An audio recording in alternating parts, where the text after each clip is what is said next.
اور اس علاقے کے تھانے کا تھا۔ اس میجر نے ہمیں اس خیال سے اطلاع دی تھی کہ ہو سکتا ہے یہ جاسوسوں کی کارروائی ہو۔ ملٹری پولیس کے اس آفیسر کو یہ خیال ویسے ہی نہیں آ گیا تھا۔ اس کی ایک وجہ یہ تھی کہ captain Charanjit Singh brigadier headquarter کی انٹیلیجنس برانچ کا آفیسر تھا، اور جب سے ہم یہاں آئے تھے وہ ہمارے ساتھ کام کر رہا تھا۔ اچھا خاصا ذہین آفیسر تھا اور اپنے کام کو خوب سمجھتا تھا۔ بجا طور پر شک کیا جا سکتا تھا کہ اسے جاسوسوں نے گولی ماری ہے۔ وہ کسی ایک یا ایک سے زیادہ جاسوسوں کو جان گیا ہوگا۔ میں اور انسپکٹر راجر اپنے ہیڈ کانسٹیبل اور کانسٹیبلوں کو ساتھ لے کر بھاگم بھاگ موقع واردات پر پہنچے۔ مقتول کو گھر میں گولی ماری گئی تھی۔ یہ گھر شہر میں نہیں بلکہ ہماری رہائش کے قریب ہی چھاؤنی میں آفیسرز فیملی کوارٹر میں تھا۔ یہ خاص طور پر ذہن میں رکھیں کہ مقتول نے رات 9 بجے ہمارے پاس آنا تھا اور ہم نے نہ جانے رات کس وقت تک مصروف رہنا تھا، لیکن اس سے آدھا گھنٹہ پہلے وہ کسی دشمن کی گولی کا شکار ہو گیا۔ یہ افسروں کا فیملی کوارٹر تھا جو ایک چھوٹی کوٹھی کی طرح نہایت اچھا تھا۔ اس سے تھوڑا ہی پرے ہٹ کر ایک اور کوارٹر تھا۔ دونوں کے سامنے گھاس کے لان تھے اور ان سے آگے چھوٹی یعنی کم بلند فصیل کی طرح دیوار تھی اور اس میں پھاٹک تھا۔ ہم کیپٹن چرنجیت سنگھ کے کوارٹر میں گئے تو وہاں جو افراد ملے ان میں ایک ہندو میجر تھا جو ساتھ والے کوارٹر میں رہتا تھا۔ اس کے ساتھ اس کی بیوی تھی۔ مقتول کا سکھ اردلی بھی تھا اور 22-23 سال عمر کی ایک بڑی خوبصورت لڑکی بھی تھی جس کے چہرے پر ہوائیاں اڑ رہی تھیں اور اس کے آنسو بہ رہے تھے۔ وہ مقتول کی بیوی تھی، نام امرت کور تھا۔ ہمیں بتایا گیا کہ لاش بیڈ روم میں پڑی ہے۔ ہم بیڈ روم میں گئے، وہاں 2 پلنگ ایک دوسرے کے ساتھ بچھے ہوئے تھے۔ ایک پلنگ اور دیوار کے درمیان لاش فرش پر پڑی ہوئی تھی۔ میں نے لاش کو اچھی طرح ادھر ادھر کر کے دیکھا۔ گولی ایک کنپٹی میں لگی تھی اور کھوپڑی کی دوسری طرف نکل گئی تھی۔ اس سے یہ صاف اندازہ ہو رہا تھا کہ قاتل مقتول کے سامنے اور ذرا ایک طرف کھڑا تھا۔ اپنے تجربے کی بنا پر میں یہ بھی سمجھ گیا کہ گولی قریب سے ماری گئی ہے۔ جسم پر کسی اور چوٹ یا زخم کا نشان نہیں تھا۔ میرے ساتھ انسپکٹر راجر نے دیوار دیکھی تو اسے ایک جگہ گولی کا نشان نظر آیا۔ وہاں ایک تپائی پڑی تھی۔ انسپکٹر راجر نے تپائی ہٹا کر نیچے دیکھا تو اسے فائر کی ہوئی گولی جو پیچھے گئی تھی مل گئی۔ ہم وردی نہیں پہنتے تھے، سویلین کپڑے پہنا کرتے تھے۔ ہمارے ساتھ ملٹری پولیس اور انٹیلیجنس کے جو آفیسر تھے وہ بھی وردی نہیں پہنتے تھے۔ مقتول نے گرم سوٹ یعنی کوٹ اور پتلون پہن رکھا تھا، نیک ٹائی بھی بندھی ہوئی تھی اور اس کے سر پر پگڑی بھی تھی۔ گولی پگڑی میں سے گزری تھی۔ اس کے اس لباس سے پتہ چلتا تھا کہ وہ ہمارے پاس آنے کے لیے تیار تھا۔ لاش کے ایک ہاتھ کے قریب فرش پر درمیانے سائز کی ایک شیشی یعنی بوتل پڑی ہوئی تھی۔ اس کا ڈھکنا اترا ہوا تھا اور اس کے اندر جو دوائی تھی وہ فرش پر بہہ گئی تھی اور کچھ دوائی ابھی تک شیشی میں موجود تھی۔ شیشی کھڑی نہیں بلکہ پہلو پر گری ہوئی تھی۔ میں نے شیشی اٹھائی اور اس پر جو لیبل تھا وہ پڑھنے لگا۔ یہ کوئی نیند کی دوائی تھی۔ یہ میں اس لیے یقین کے ساتھ کہہ رہا ہوں کہ اس کا نام آج کی نیند کی دوائیوں سے ملتا جلتا تھا۔ مثلا آج کل گولیوں کی شکل میں نیند کی جو دوائیاں ملتی ہیں ان میں ایک ڈائزی پام ہے اور ایکسائزی پام بھی ہے اور اسی طرح کچھ اور دوائیاں ہیں۔ اس دوائی کا نام بھی مجھے اچھی طرح یاد نہیں رہا، کوئی پام ہی تھا۔ وہ دوائی گولیوں کی بجائے سرپ کی صورت میں تھی۔ انسپکٹر راجر نے شیشی میرے ہاتھ سے لے کر لیبل پڑھا تو اس نے بھی کہا کہ یہ نیند کی دوائی ہے۔ راجر نے ہی دیکھا کہ شیشی کا ڈھکنا تپائی پر پڑا ہوا تھا۔ شیشی میں چند ایک چمچ دوائی رہ گئی تھی۔ راجر نے ڈھکنا شیشی پر چڑھا دیا اور شیشی بھی قبضے میں لے لی۔ لاش کی دوسری طرف ایک بڑا چمچ پڑا تھا جسے ٹیبل سپون کہتے ہیں۔ کھلی ہوئی شیشی اور اس چمچ سے یہی ظاہر ہوتا تھا کہ مقتول یہ دوائی پینے لگا تھا یا پی چکا تھا، لیکن مجھے یہ خیال آیا کہ مقتول کو ہمارے پاس آنا تھا اور یہ ایک میٹنگ تھی جس میں ہم سب کو اپنے دماغ پوری طرح بیدار رکھنے تھے۔ تو کیا مقتول نیند کی دوائی پی کر ہمارے پاس سونے کے لیے آ رہا تھا؟ لاش کو پوسٹ مارٹم کے لیے بھجوانا تھا۔ میں لاش سے ہٹا اور پلنگ کی دوسری طرف پہنچا تو ساتھ والے کمرے میں ٹیلی فون کی گھنٹی بجی۔ میں نے اور انسپکٹر راجر نے ایک دوسرے کی طرف دیکھا۔ راجر نے مجھے ہلکا سا اشارہ کیا تو میں کمرے میں ٹیلی فون سننے چلا گیا۔ ریسیور اٹھا کر کان سے لگایا تو میں نے دانستہ ہیلو نہ کہا۔ فون کرنے والا بولے تو میں نے دانستہ ہیلو نہ کہا کہ فون کرنے والا بولے۔ 3-4 سیکنڈ کے بعد کسی آدمی کی مدھم سی آواز آئی، امر۔ یہ لہجہ رازداری والا تھا۔ میں نے کہا ہولڈ آن کریں، میں بات کرواتا ہوں۔ لیکن فون کرنے والے نے میری بات نہ سنی، صرف اتنا سن کر ہولڈ کریں اس نے فون بند کر دیا۔ یہ فون مقتول کی بیوی کے لیے تھا، اس کا نام امرت کور تھا اور اس آدمی نے اسے امر کہا تھا۔ یہ کوئی امرت کور کا بے تکلف دوست تھا، اگر ایسا نہ ہوتا تو وہ مسز چرنجیت کہتا یا ذرا احترام سے اس کا پورا نام لیتا۔ یہ فون کہیں باہر سے یعنی شہر سے نہیں آیا تھا، چھاونی کا اپنا الگ ایکسچینج تھا۔ 0 ڈائل کرتے تو آپریٹر بولتا تھا، اسے کہتے تھے کہ فلاں نمبر ملا دے۔ یہ ایکسچینج شہر کے ایکسچینج کی طرح مصروف نہیں ہوتا تھا۔ میں نے فون بند کر کے پھر ریسیور اٹھایا اور 0 ڈائل کیا۔ آپریٹر بولا تو میں نے اپنا تعارف کرا کر پوچھا کہ ابھی ابھی کیپٹن چرنجیت سنگھ کے گھر کس کا فون آیا تھا۔ اس نے فوراً بتا دیا کہ میڈیکل آفیسر کیپٹن سخاوت علی خان نے یہ نمبر مانگا تھا۔ میں نے انسپکٹر راجر کو الگ کر کے فون کے متعلق بتایا اور ہم نے اس میڈیکل آفیسر کا نام ذہن میں محفوظ کر لیا۔ راجر نے کہا کہ میڈیکل آفیسر کو یہاں ہونا چاہیے تھا، وہ ابھی تک آیا نہیں۔ میرے دماغ میں ایک بات آ گئی۔ میں نے راجر سے کہا کہ وہ جہاں ہے اسے وہیں رہنے دو۔ مجھے کچھ شبہ ہو گیا تھا، ہو سکتا تھا کہ اسے معلوم ہی نہ ہوتا کہ امر کا خامند قتل ہو گیا۔ اسے یہ پتا ہوگا کہ کیپٹن چرنجیت سنگھ آج رات 9 بجے انٹیلیجنس ڈیوٹی پر جا رہا ہے اور ایک لمبی میٹنگ ہوگی۔ میڈیکل آفیسر یہ معلوم کرنا چاہتا ہوگا کہ چرنجیت سنگھ چلا گیا یا ابھی نہیں۔ میڈیکل آفیسر نے امرت کور کے ہاں آنا ہوگا یا اسے کہیں بلانا ہوگا۔ میں نے ایک خاص بات نوٹ کی تھی اور یہ بات میرے ذہن میں اٹک گئی تھی۔ مقتول کی عمر اگر 35 سال نہیں تھی تو 1-2 سال کم ہی ہوگی۔ امرت کور کی عمر 22-23 سال تھی۔ مقتول نہایت معمولی سی شکل و صورت والا آدمی تھا اور اس کا رنگ گہرا سانولا تھا۔ ویسے بھی وہ سکھ تھا اور اس کا چہرہ داڑھی سے ڈھکا ہوا تھا۔ اس کے مقابلے میں اس کی یہ بیوی بہت ہی خوبصورت تھی۔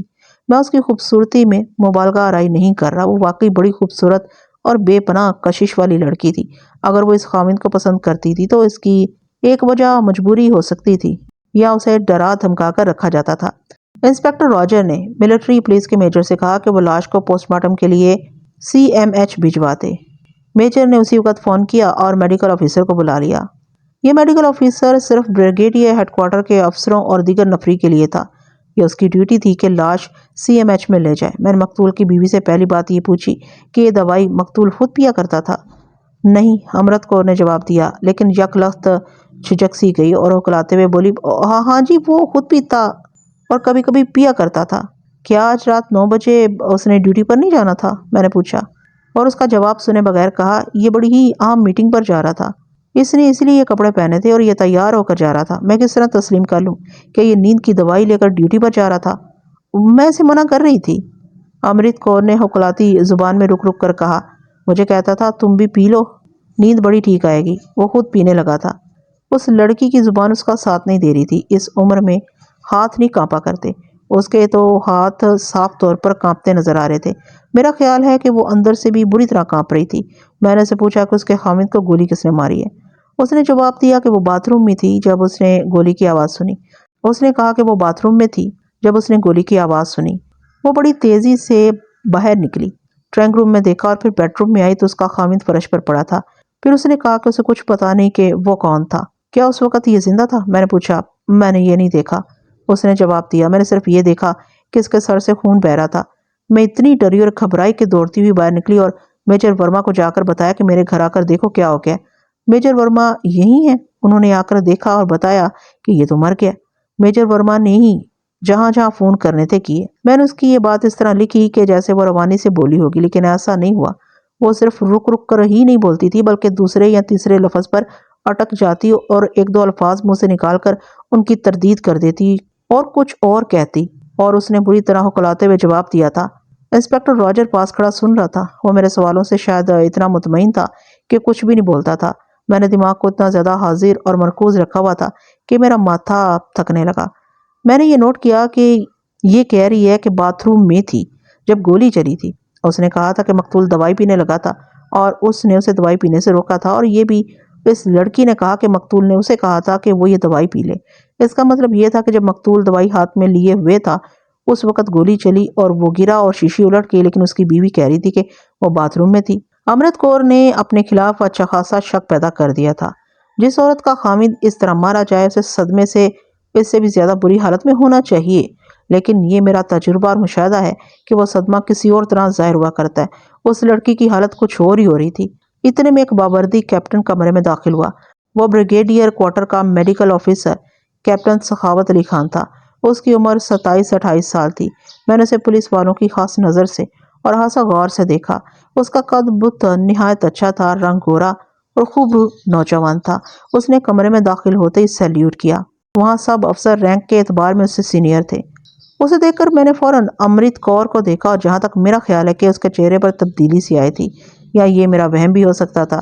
ملٹری پولیس کے آفیسر نے اسے کہا کہ لاش پوسٹ مارٹم لے جانے کا انتظام کرے۔ میں اور انسپکٹر راجر ڈرائنگ روم میں گئے۔ ابھی امرت کور ہمارے ساتھ تھی۔ اس کی حالت بگڑتی جا رہی تھی۔ وہ ایک بار دو دو قسم کی باتیں کرتی تھی۔ اسے ہم نے ایک اور کمرے میں بٹھا دیا اور اپنے ہیڈ کانسٹیبل کو ہدایات دے کر دروازے میں کھڑا کر دیا۔ مقتول کے اردلی کو بلایا۔ اردلی آ گیا۔ وہ سکھ تھا اور جوانی کی عمر میں تھا۔ وہ سویلین نہیں بلکہ فوج کا سپاہی تھا۔ اسے اپنے پاس بٹھا کر پوچھا کہ وہ گولی چلتے وقت کہاں تھا۔ یہ میں جانتا تھا کہ اردلی ہر وقت گھر میں موجود رہتا ہے۔ اس کوارٹر کے پیچھے کمرہ تھا جس میں اردلی رہتا تھا۔ اس نے بتایا کہ 8:15 بجے اس نے مقتول اور امرت کور کو کھانا کھلایا تھا اور پھر برتن اٹھا کر باورچی خانے میں لے گیا۔ برتن دھوئے اپنے کمرے میں چلا گیا۔ جانے سے پہلے اس نے مقتول سے جانے کی اجازت لی تھی۔ مقتول نے اسے کہا تھا کہ میں باہر جا رہا ہوں اور پیچھے ٹھیک طرح خیال رکھنا، بالکل ہی نہ سو جانا۔ پھر اردلی نے بتایا کہ اس نے خود کھانا کھایا اور ذرا سا لیٹا ہی تھا کہ گولی چلنے کی آواز آئی۔ وہ چونکا تو ضرور لیکن اسے ایسا شک نہیں ہوا کہ کسی نے کسی کو گولی مار دی ہوگی۔ پھر بھی وہ باہر نکلا۔ اس کا کمرہ پیچھے کی طرف تھا۔ گھر کے اندر خاموشی تھی۔ اگر اس گولی سے کوئی مارا گیا ہوتا تو اندر شور شرابہ یا کوئی ہلچل ضرور ہوئی ہوتی جو نہیں تھی۔ پھر بھی وہ آہستہ آہستہ ڈرائنگ روم کے باہر والے دروازے تک گیا اور آہستہ سے دروازہ کھٹکھٹایا۔ میں نے پوچھا کہ دروازہ اندر سے بند تھا یا نہیں۔ اس نے بتایا کہ اندر سے بند نہیں تھا اور ایک کواڑ 2-3 انچ کھلا ہوا تھا۔ اس نے اندر دیکھا تو اسے امرت کور کی پیٹھ نظر آئی۔ وہ فون سن رہی تھی یا کر رہی تھی۔ اسے اردلی کو تسلی ہوگی کہ کوئی حادثہ نہیں ہوا۔ چونکہ اس نے دروازہ کھٹکھٹایا تھا اس لیے امرت کور جب فون سے فارغ ہوئی تو دروازے کی طرف مڑی۔ اردلی نے دروازہ کھولا۔ اس وقت امرت کور تیزی سے دروازے کی طرف دوڑی اور یہ کہتی ہوئی میجر ورما کے گھر چلی گئی کہ کیپٹن صاحب کو کوئی گولی مار گیا ہے۔ اردلی نے مزید بتایا کہ یہ الفاظ سن کر وہ ادھر ادھر دیکھنے لگا کہ چرنجیت کہاں ہے۔ وہ اس کمرے میں نہیں تھا۔ اردلی بیڈ روم میں چلا گیا اور وہاں اس نے چرنجیت سنگھ کو فرش پر پڑے دیکھا۔ اتنے میں میجر ورما اور اس کی بیوی دوڑتے ہوئے آئے اور انہوں نے بھی مقتول کو دیکھا۔ میجر ورما نے لاش کے پاس بیٹھ کر نبض دیکھی، پھر دل پر ہاتھ رکھا اور کہا کہ یہ تو ختم ہو چکا ہے۔ تم فوجی جوان ہو، میں نے اردلی سے کہا۔ یہ بتاؤ کہ باہر کا کوئی آدمی آ کر تمہارے کپتان صاحب کو بیڈ روم میں گولی مار جاتا تو کیا تم اس کو بھاگتا دیکھ نہیں سکتے تھے؟ تم یہ سوچ کر جواب دو کہ تم اپنے کمرے سے کتنی دیر میں ڈرائنگ روم کے دروازے تک پہنچے تھے۔ میں اسے اتنی باریک ذہانت کی توقع نہیں رکھتا تھا۔ ایک تو وہ سکھ تھا، دوسرے ان پڑھ تھا اور تیسرے یہ کہ فوجی تھا۔ اس وقت کے فوجیوں کو لوگ بڑی بے تکلفی سے فوجی بیوقوف کہا کرتے تھے۔ میں اور راجر اٹھے اور اسے اس کمرے میں لے گئے۔ اسے سوچنے میں نے بہت مدد دی۔ اسے کہا کہ جب گولی چلی تھی وہ جس طرح سے اٹھا باہر نکلا تھا اس طرح اتنا ہی وقت لگا کہ اٹھے اور باہر نکلے۔ اس نے ہمیں وہ ایکشن ری ایکشن پلے کر کے دکھایا تو مجھے خاص بات نظر آئی۔ وہ یہ تھی کہ وہ کمرے سے نکل کر اس کوارٹر کے پہلو میں آیا تو وہاں سے کوارٹر کے سامنے سارا علاقہ اچھی طرح نظر آتا تھا اور وہاں سڑک کی روشنی بھی تھی۔ اگر کوئی مار کر بھاگتا تو وہ بیڈ روم سے ڈرائنگ روم میں جاتا، وہاں سے نکل کر بھاگتا تو اتنا وقت لگتا کہ اردلی اسے کوارٹر کے برآمدے میں ہی دیکھ لیتا۔ اب میری بات سنیں صاحب، اردلی نے ٹھیٹھ پنجابی میں کہا، باہر کا کوئی آدمی اتنی جلدی گولی چلا کر اور ایک بندہ مار کر بھاگ نہیں سکتا یا غائب نہیں ہو سکتا۔ کوارٹر سے سڑک تک علاقہ خالی ہے، بھاگتا تو مجھ کو نظر آ جاتا۔ انسپکٹر راجر ابھی اردلی سے کچھ اور پوچھنا چاہتا تھا۔ اس کا خیال تھا کہ اس سے گھر کے اندر کی اور میاں بیوی کے آپس کے سلوک کی باتیں بھی پوچھ لی جائیں، لیکن میں نے اسے کہا کہ ابھی یہیں تک رہنے دو، اسے پھر بلائیں گے۔ ہم آپس میں جب کوئی بات کرتے تھے تو وہ انگریزی زبان میں کرتے تھے۔ اردلی سے میں نے کہا کہ وہ برآمدے میں موجود رہے، کہیں نہیں جائے۔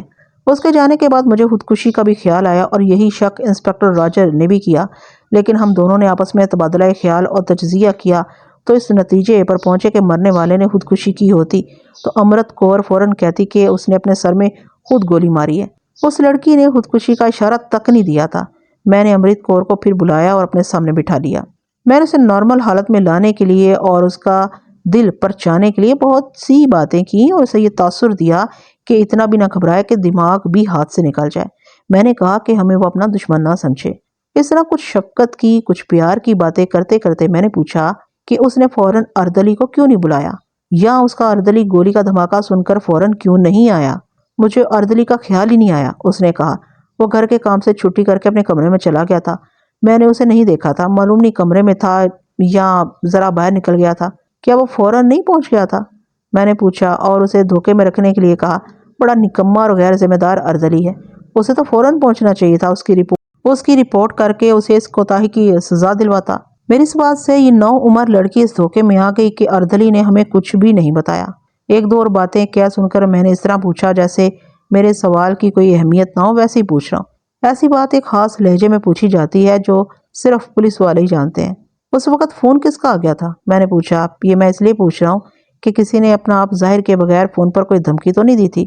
اکثر ہوتا ہے کہ اس طرح قاتل وار کر کے غائب ہو جاتے ہیں اور پھر مقتول کے گھر والوں کو دھمکیاں دیتے ہیں کہ انہوں نے کوئی قانونی کارروائی کی کوشش کی تو اس گھر کے ایک دو اور بندوں کو قتل کر دیا جائے گا۔ فون؟ امرت کور نے گھبرائے ہوئے لہجے میں کہا۔ فون تو شاید نہیں آیا تھا، شاید آیا تھا، کچھ ہوش نہیں تھا۔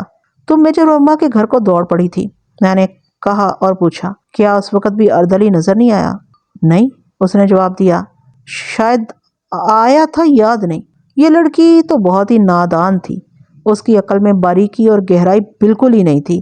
کبھی سوچتا ہوں شاید میرا دماغ تیز ہو گیا تھا کہ وہ مجھے بے وقوف لگتی تھی۔ بہرحال میرے ذہن سے یہ شک نکل گیا کہ یہ خودکشی کی واردات ہو سکتی ہے، اور یہ شک بھی تقریباً صاف ہو گیا کہ باہر کے کسی آدمی نے آ کر یہ واردات کی اور جنوں کی طرح غائب ہو گیا۔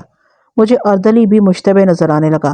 امرت کور کو پھر دوسرے کمرے میں بھیج دیا اور میں انسپکٹر راجر کو بتانے لگا کہ میرے شکوک کیا ہیں۔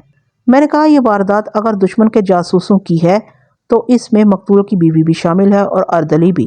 میں نے راجر کو بتایا کہ اردلی بھی مشکوک ہے اور میں نے کہا کہ قاتل اس گھر میں موجود ہے۔ میں نے دوسرے شک کا اظہار اس طرح کیا کہ مقتول کی بیوی نے اپنے اردلی کے ساتھ ناجائز مراسم بنا لیے ہوں گے اور مقتول کو پتہ چل گیا ہوگا اور یہ باعث بنا اس کے قتل کا۔ انسپکٹر راجر نے میرے شک کی تائید کی۔ وہ ہندوستانیوں کی نفسیات سے پوری طرح واقف تھا اور سکھوں کے معاشرتی حالات، ان کی عادات اور دیگر باتوں کو بہت ہی اچھی طرح جانتا تھا۔ میں نے ٹیلی فون اٹھایا اور 0 ڈائل کیا۔ آپریٹر بولا تو میں نے اسے پوچھا کہ اسے معلوم ہے یا نہیں کہ کیپٹن چرنجیت سنگھ قتل ہو گیا ہے۔ اس نے بتایا کہ میجر ورما صاحب نے 3-4 افسروں کو فون کیا تھا تو اسے پتہ چل گیا تھا۔ پھر میں نے اسے پوچھا کہ میجر ورما کے فون کرنے سے پہلے کیپٹن چرنجیت سنگھ کے گھر کے لیے کسی کا فون آیا تھا یا یہاں کے کسی نے اس کو فون کیا تھا؟ آپریٹر نے ذرا سوچ کر اور یاد کر کے پر اعتماد لہجے میں بتایا کہ اس وقت کیپٹن چرنجیت سنگھ کی بیوی نے میڈیکل آفیسر سخاوت علی خان کے گھر کا نمبر مانگا تھا۔ میں نے اسے پوچھا کہ اس میڈیکل آفیسر کے گھر میں اور بھی کوئی آیا ہوگا، بیوی یا کوئی بچہ؟ آپریٹر نے بتایا کہ میڈیکل آفیسر صاحب اکیلے رہتے ہیں اور وہ سنگل رہائش کا کمرہ ہے۔ میں نے اسے کہا کہ وہ سوچ کر میرے ہر سوال کا جواب بالکل صحیح دے، کیونکہ ہو سکتا ہے اسے کورٹ میں گواہی دینی پڑے۔ میں نے اس کا نام لکھ لیا، وہ نائک تھا۔ اس نے کہا کہ لوگ یعنی فوجی ایک دوسرے کے نمبر اسے ملوا کر باتیں کرتے رہتے ہیں، لیکن اسے افسروں کا خاص خیال رکھنا پڑتا ہے۔ کسی افسر کی بیوی کہیں فون کرے تو وہ اور زیادہ محتاط ہو جاتا ہے۔ میں اس کی یہ بات بڑی اچھی طرح سمجھ گیا تھا۔ دوسرے فوجیوں کی نسبت افسر بہت ہی تھوڑے تھے، انہیں وہ نہیں بھول سکتا تھا۔ میں نے اس سے یہ بھی پوچھا کہ کیپٹن چرنجیت سنگھ کی بیوی کیا اکثر کیپٹن سخاوت علی خان کے ساتھ فون پر بات کرتی رہتی ہے؟ اور کم سے کم آدھا گھنٹہ اور زیادہ سے زیادہ 1 گھنٹہ، آپریٹر نے بلا جھجک جواب دیا۔ دوسرے تیسرے دن ان کی بات ہوتی ہے اور بڑی دیر فون انگیج رکھتے ہیں۔ کیا تم نے بھی کبھی ان کی باتیں سنی ہیں؟ میں نے پوچھا۔ نہیں صاحب، اس نے جواب دیا، یہ سول کا ایکسچینج نہیں۔ اگر میں دوسروں کی اور خاص کر افسروں کی باتیں سنتے پکڑا جاؤں تو سیدھا کورٹ مارشل ہوگا۔ آپریٹر کے ساتھ جو باتیں ہوئی تھی وہ میں نے انسپکٹر راجر کو سنائی۔ ایک بات واضح ہو کر سامنے آ گئی کہ امرت کور کی دوستی کیپٹن ڈاکٹر سخاوت علی خان کے ساتھ تھی۔ اب یہ دیکھنا تھا کہ گولی چلنے کے فوراً بعد امرت کور نے کیپٹن سخاوت علی کے ساتھ کیا بات کی تھی۔ کیا اس نے یہ اطلاع دی تھی کہ کیپٹن چرنجیت سنگھ کا کام تمام کر دیا گیا؟ میں اور راجر اس مسئلے پر تبادلہ خیالات کرنے لگے۔ انسپکٹر راجر نے بڑی اچھی بات کہی۔ اس نے کہا کہ امرت کور نے اگر کیپٹن سخاوت کو یہ اطلاع دی تھی کہ اس کے خامند کو گولی مار کر کوئی بھاگ گیا ہے تو کیپٹن سخاوت دوڑتا پہنچتا اور وہ اس صورتحال کو اپنے ہاتھ میں لے لیتا، لیکن وہ آیا بھی تو اس حکم پر آیا کہ لاش پوسٹ مارٹم کے لیے لے کے جاؤ۔ اس کا مطلب یہی ہو سکتا تھا کہ کیپٹن سخاوت اس خبر کے انتظار میں تھا۔ یہ شک تو امرت کور نے اپنے خلاف پکا کر دیا تھا۔ یہ اس طرح کہ اس نے میرے پوچھنے پر جواب دیا تھا کہ اسے یاد نہیں کہ کس کا فون آیا تھا۔ اس نے یہ بھی تسلیم نہیں کیا تھا کہ اس نے کسی کو فون کیا تھا۔ ابھی ہم نے میجر ورما اس کی بیوی سے بھی پوچھ گچھ کرنی تھی، لیکن ہم دونوں کے درمیان کوئی ایسی بات آ گئی کہ ہم بیڈ روم میں چلے گئے۔ غالباً بستر دیکھنا تھا کہ اس کی کیا حالت تھی، کیا اس پر کوئی لیٹا تھا یا نہیں۔ بہرحال کسی خاص مقصد کے لیے ہم دونوں بیڈ روم میں گئے تو میں بیڈ کو دیکھنے لگا۔ پلنگ پوش پر ابھی کوئی نہیں لیٹا تھا، ذرا سی بھی سلوٹ نہیں تھی۔ میں کچھ اور دیکھنے کی کوشش کر ہی رہا تھا کہ انسپکٹر راجر نے میرا نام لے کر بلایا۔ میں نے اس کی طرف دیکھا، وہ ڈریسنگ ٹیبل کے پاس کھڑا تھا۔ اس کے ہاتھ میں چمڑے کی ایک بیلٹ تھی جس کے ساتھ پستول یا ریوالور رکھنے کا ہولسٹر لگا ہوتا ہے اور اس میں گولیاں رکھنے کے لیے چمڑے کے خانے بنے ہوئے ہوتے ہیں۔ آپ نے ایسی بیلٹ آج کل اکثر دیکھی ہوگی۔ یہ کمر کے ساتھ بھی باندھی جا سکتی ہے اور کندھے کے ساتھ لٹکائی بھی جاتی ہے۔ اکثر لوگ کندھے کے ساتھ لٹکا کر رکھتے ہیں۔ یہ دیکھ کر مجھے یاد آیا کہ مقتول کو میں نے 2-3 بار یہ بیلٹ کندھے میں ڈالے دیکھا تھا۔ شام کے بعد جب وہ ہمارے ساتھ ہوتا تھا تو یہ بیلٹ اس کے ساتھ ضرور ہوتی تھی۔ ہم اپنے ریوالور اپنے کپڑوں کے اندر رکھتے تھے، لیکن مقتول یہ بیلٹ باہر رکھتا تھا۔ انسپکٹر راجر نے بتایا کہ اسے یہ بیلٹ ڈریسنگ ٹیبل کے پیچھے پڑی ملی ہے۔ اس کے ہولسٹر میں ریوالور نہیں تھا۔ گولی والے خانے میں 12 گولیاں پڑی ہوئی تھیں اور 6 خانے خالی تھے۔ اس کا مطلب یہ تھا کہ 6 گولیاں ریوالور کے سلنڈر میں تھیں، لیکن ریوالور کہاں تھا؟ انسپکٹر راجر نے مجھ سے پوچھا کہ میں نے لاش کے کپڑوں کی تلاشی لی تھی۔ یہ تو پہلا کام تھا جو ہم لوگ لاش کو دیکھ کر کیا کرتے تھے، یعنی جامع تلاشی۔ میں نے راجر کو بتایا کہ میں نے جامع تلاشی لی تھی اور کسی جیب میں ریوالور نہیں تھا۔ پہلے ہمیں یہ بیلٹ نظر ہی نہیں آئی تھی، یہ تو ویسے ہی کمرے میں ٹہلتے ہوئے راجر کو نظر آ گئی تھی۔ پلنگوں سے ذرا ہٹ کر ایک کونے میں ڈریسنگ ٹیبل رکھا ہوا تھا۔ یہ ٹیبل عام میز جتنا اونچا نہیں تھا بلکہ نصف اونچائی تھی۔ اس کے سامنے کرسی سے کم اونچائی والا سٹول رکھا تھا۔ آئینہ کا دادم تھا اور میز کے دائیں اور بائیں درازیں تھیں جو نیچے فرش تک چلی گئی تھیں۔ پچھلی طرف نیچے ایک اور تختہ لگا ہوا تھا۔ یہ وجہ تھی کہ بیلٹ اس تختے اور دیوار کے درمیان گری پڑی تھی اور نظر نہ آئی۔ میں نے بیلٹ اور ہولسٹر کو غور سے دیکھا تو پتہ چلا کہ اسے پالش کیا گیا ہے۔ میں نے بیلٹ ناک سے لگائی تو بوٹوں والی پالش کی بڑی صاف بو آئی۔ مجھے کچھ خوشی ہوئی کہ تازہ پالش پر انگلیوں کے نشان بڑے صاف ہوں گے۔ ہم دونوں نے بیلٹ کو اس طرح پکڑا تھا کہ پالش کی ہوئی سائڈ پر اور خصوصاً ہولسٹر پر ہماری انگلیاں نہ لگیں۔ میں نے اپنے ہیڈ کانسٹیبل کو بلایا، اسے کہا کہ دوڑ کر جائے اور باکس اٹھا لائے۔ وہ دوڑتا ہوا کمرے سے نکل گیا۔ یہ ایک باکس تھا جو تفتیش میں ہر تفتیشی آفیسر کے ساتھ جاتا تھا۔ ہم چونکہ انٹیلیجنس کے سلسلے میں تفتیش کرنے نکلے تھے، اس لیے ہمارے باکس میں کچھ زیادہ ہی سامان تھا۔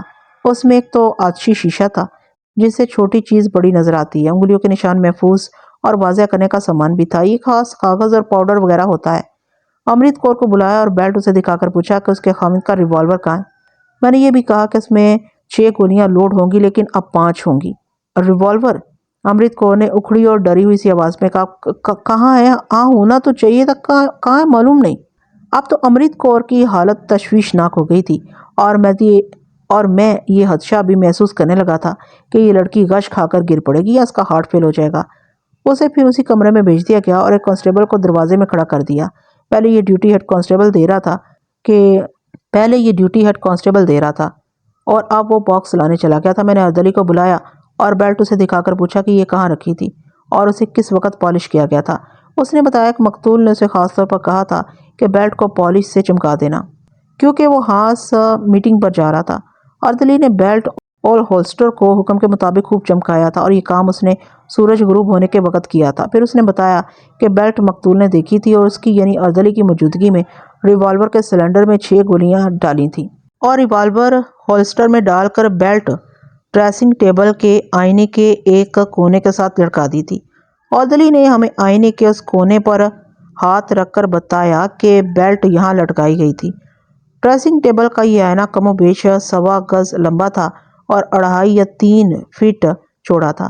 اردلی نے یہ بھی بتایا تھا کہ مقتول جب بھی یہ بیلٹ ساتھ لے کر نکلنا چاہتا تو تیار ہوتے وقت بیلٹ یہیں لٹکا دیا کرتا تھا۔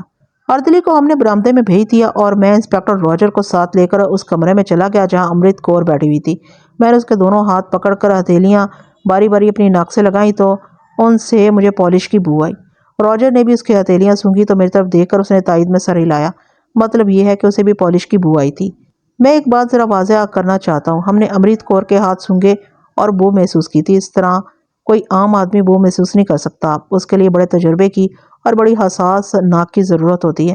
بو کا مطلب یہ نہیں تھا کہ جس طرح پیاز کی یا کسی اور بدبودار چیز کی بو کچھ دور سے ہی محسوس ہوتی ہے۔ سونگھنے کی حس اگر تیز ہوتی ہے تو وہ جانوروں کی ہوتی ہے یا بو گر کتوں کی ناک بہت ہی حساس ہوتی ہے۔